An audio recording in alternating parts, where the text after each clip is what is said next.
one musical idea that's articulated by.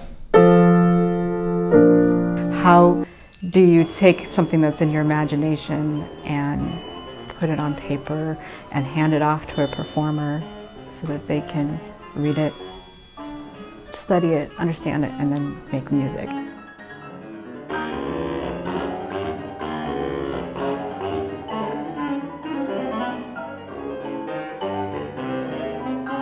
So my faculty lecture is called Gesture, Imagery, Noise, Transforming Imagination to Music.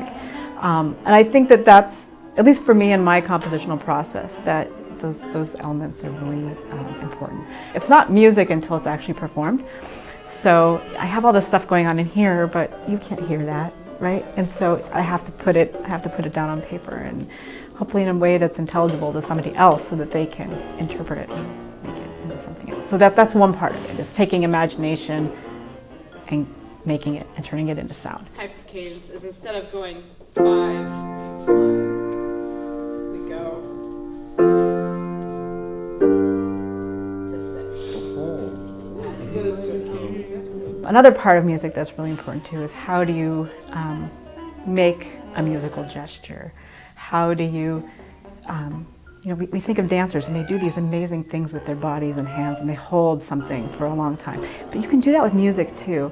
And so I like exploring, like, how can I make that gesture, And that's really a different gesture than, right? Those mean really different things and we know them, but you can do that with sound as well. So that's another part of what I do with my music.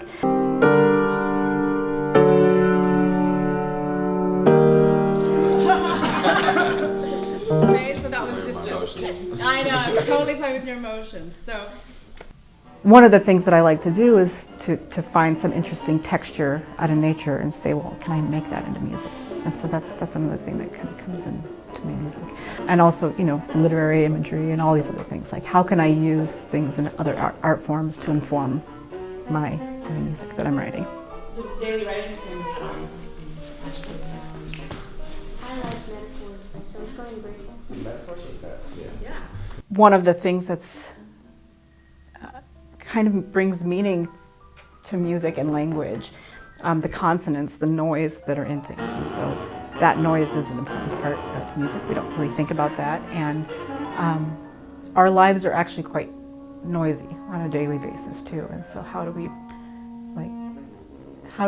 can we use noise to make music? I have the feeling. So this is the source of the audio, okay?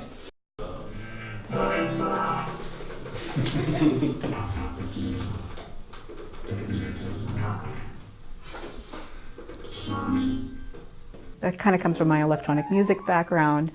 So that's just like another part of my musical personality, is like thinking about consonants, thinking about, okay, there's this, how can I bring that and make that part of my piece too? So.